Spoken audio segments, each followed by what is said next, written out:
Lecture video is going to go over the cranial and the spinal nerves, which are both part of the peripheral nervous system.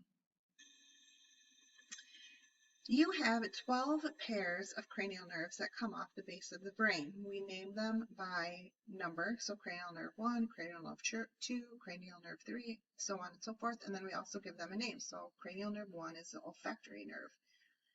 The cranial nerves are responsible for helping a person see, smell, and hear, and if they're a sensory nerve, some of them are motor nerves, which means that they help control muscle movements in the head and neck region.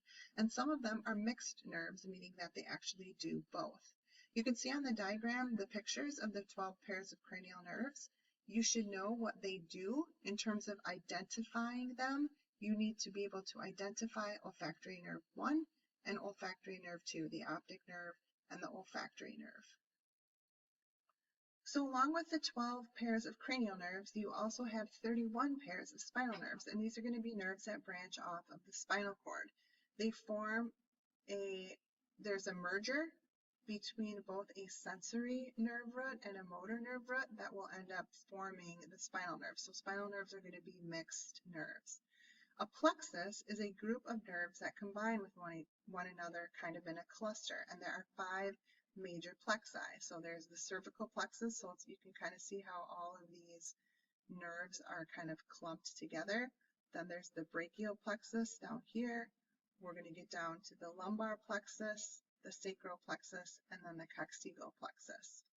On your diagram, you will see or in your study guide, this table here, that again shows the plexus and then which nerve we want you to be able to identify coming off of it. So the cervical plexus is going to supply your head, neck, and shoulders, and the phrenic nerve is the nerve that's going to come off of that plexus, which actually innervates the diaphragm.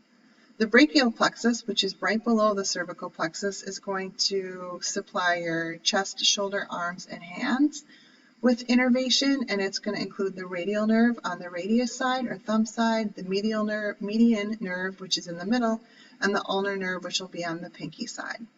The lumbar plexus is going to innervate your back, abdomen, groin, thighs, knees, and calves, and it's going to include the femoral nerve. And then your sacral plexus is going to supply your pelvis, buttocks, genitals, thighs, calves, and feet, and it's going to include the sciatic nerve.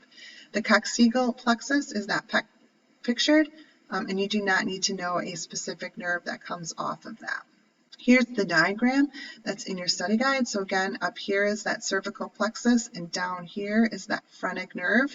So there's a diaphragm. You can see that it's supplying that. Over here, down below, is the brachial plexus, this big nerves right here.